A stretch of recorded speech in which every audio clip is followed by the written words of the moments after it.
Nicolás Monsalve y junto a Giordano Sagredo, Alfredo Miranda, Marcelo Lagos, Sebastián Sepúlveda y Sebastián Rivas componemos el grupo 5. Nuestro tema es transferencia de calor por paredes compuestas, tanto planas como cilíndricas.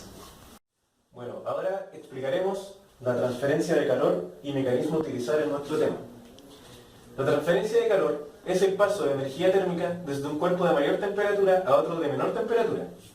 El mecanismo que se utilizará en nuestras paredes va a ser el mecanismo llamado conducción, transferencia por conducción. Este consiste en dos materiales sólidos que están a diferente temperatura y se ponen en contacto directo, de tal forma que las moléculas que están en un material de mayor temperatura, con mayor movimiento, transfieren la energía al cuerpo que tiene menor temperatura. Por esa razón, la velocidad está dada por una propiedad de los materiales, que está asociada a la capacidad de transferir la movilidad de sus moléculas. Dicha propiedad es conocida como la conductividad térmica. Ley de Fourier. Hace más de un siglo, Fourier propuso que la relación entre el flujo de calor y el gradiente de temperaturas es de carácter lineal, de tal forma que lo expresó a través de la siguiente ecuación,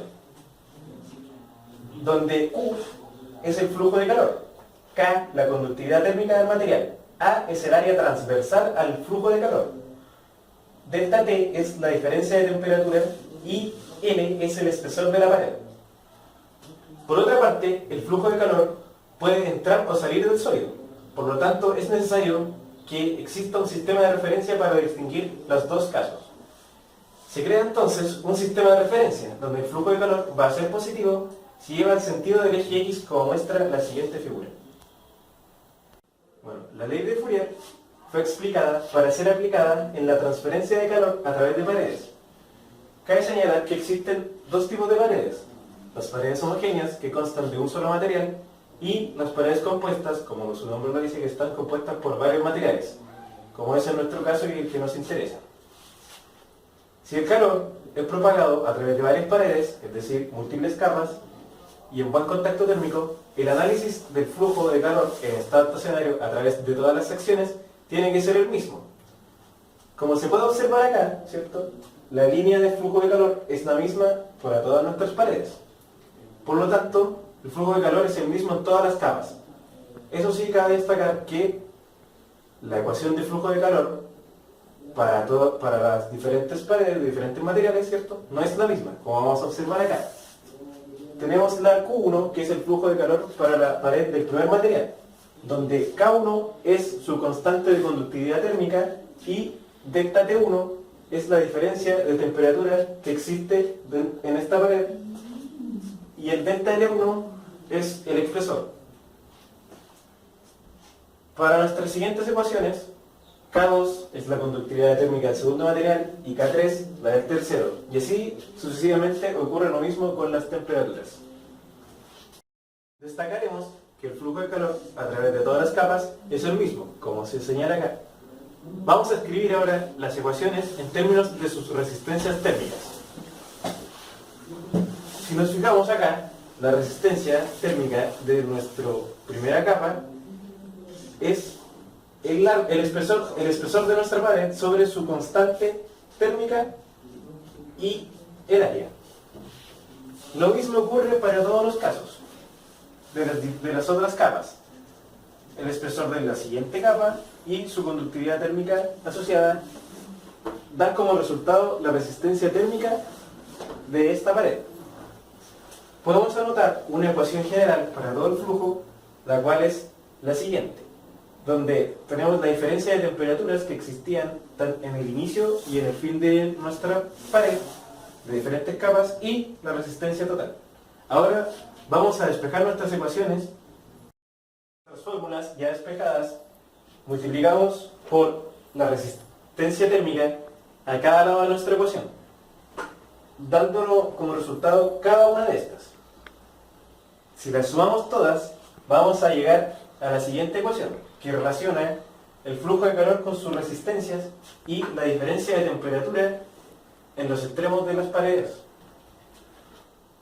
Si nos fijamos en esta ecuación, T4 menos T1 va a ser igual a el flujo de calor por la resistencia total. La reemplazamos acá, ¿cierto? Y como sabemos, nuestros flujos de calor son iguales. Entonces, factorizando y simplificando, podemos podemos finalmente concluir que la resistencia total de nuestra pared va a ser la suma algebraica de cada una de las resistencias de las paredes por sí solas. Un problema de pared compuestas planas. Una pared compuesta por 2,5 milímetros de acero y 1 centímetro de corcho separan dos ambientes que se encuentran a 4 y 80 grados Celsius. Si el área de la pared es de 2,5 metros cuadrados, ¿cuál será el flujo de calor que fluye a través de la pared y la temperatura entre las láminas de metal y corcho? Bueno, yo les voy a explicar el esquema de nuestro ejemplo. Se tiene una pared, ¿cierto?, que está compuesta por dos materiales, como se puede ver acá, de acero y de corcho, que presentan diferentes espesores. El acero son 2,5 milímetros, ¿cierto?, y el corcho de 1 centímetro. Lo que se quiere determinar es el flujo de calor que va a atravesar nuestra pared y además la temperatura que está entre medio de nuestros dos ambientes. Cabe señalar que las constantes del acero y del corcho son 54 watts sobre milikelvin y 0,043 watts sobre milikelvin, respectivamente. Acá tenemos la ecuación del flujo de calor para cada capa de nuestra pared. Para el acero, ¿cierto?, se tienen las diferencias de temperatura y su resistencia térmica. Y para el corcho, lo mismo. Cabe recordar que la resistencia térmica era menos el espesor sobre la conductividad térmica por el área. Si realizamos los cálculos con los datos ya dados anteriormente, obtenemos que la resistencia térmica del acero es menos 1,8519 por 10 a la menos 5. Y en el corcho es menos 9,3023 por 10 a la menos 2. Como hemos visto, simplemente con la suma algebraica de ambas vamos a tener la resistencia total, como lo hacemos en este paso. Sumamos ambas y nos queda que nuestra resistencia total va a ser menos 9,3043 por 10 a la menos 2 Celsius sobre watts. Recapitulando las ecuaciones que habíamos visto antes, tenemos que nuestro flujo total de calor, ¿cierto?, va a ser igual a 4 grados menos 80, ¿cierto?, sobre el R total. Nosotros queremos encontrar el Q total, y como ya encontramos la resistencia térmica, solo basta con reemplazar acá y realizar la operación, y encontramos finalmente nuestro flujo de calor total en nuestra pared. Nuestro cálculo Q total es igual a 816,84 watts. Ahora, si tomamos la ecuación del acero, del flujo de calor, ¿cierto?, y reemplazamos nuestro Q total obtenido, podemos despejar T3 fácilmente. Nos queda simplemente tirar nuestro resistencia térmica, ¿cierto?, y sumarle a ambos lados 80 grados, lo que nos da finalmente una temperatura de 79,985 grados Celsius, que era lo que nos pedía nuestro ejercicio. Bueno, ahora pasaremos a las paredes compuestas cilíndricas. Como vemos en la figura, ¿cierto?, vamos a considerar un cilindro hueco, en el cual, cuyas superficies tanto internas como externas se exponen a dos fluidos que están a diferentes temperaturas. Para condiciones de estado estacionario, la ley de Fourier se expresa de la siguiente manera, ¿cierto?, donde Q es igual a menos K por A por dt sobre dr. Siendo Q va a ser ahora una constante radial. Si consideramos también la forma del área, la geometría que tiene nuestro manto, ¿cierto?, que va a ser el área transversal al flujo, va a ser el área del cilindro, el cual está dado por 2pi r por L. Si lo reemplazamos en nuestra ecuación original del flujo, nos va a dar que el flujo de calor va a ser igual a menos Q por 2pi por R por L sobre delta R. Si nosotros despejamos esta ecuación diferencial e integramos, ¿cierto?, vamos a llegar finalmente a la expresión que nos permite calcular el flujo del calor para un cilindro hueco, el cual queda dado por la siguiente expresión: menos 2pi por K por L por el delta T sobre el logaritmo natural de la diferencia de ambos radios. Realizaremos un ejercicio de transferencia de calor por paredes compuestas cilíndricas. Una tubería estándar de acero de 1 pulgada, catalogada 240 conduce vapor de agua saturado. La tubería está aislada con una capa de 2 pulgadas de magnesita al 85% y sobre la magnesia lleva una capa de corcho de 3 pulgadas de espesor. La temperatura de la pared interior es de 249 grados Fahrenheit y la del exterior, el de corcho, está a 90 grados Fahrenheit. Calcule la pérdida de calor de 100 pies de tubería en BTU por hora. Bueno, pasemos al esquema de este ejemplo. Como vemos acá, esta tubería está compuesta de 3 materiales.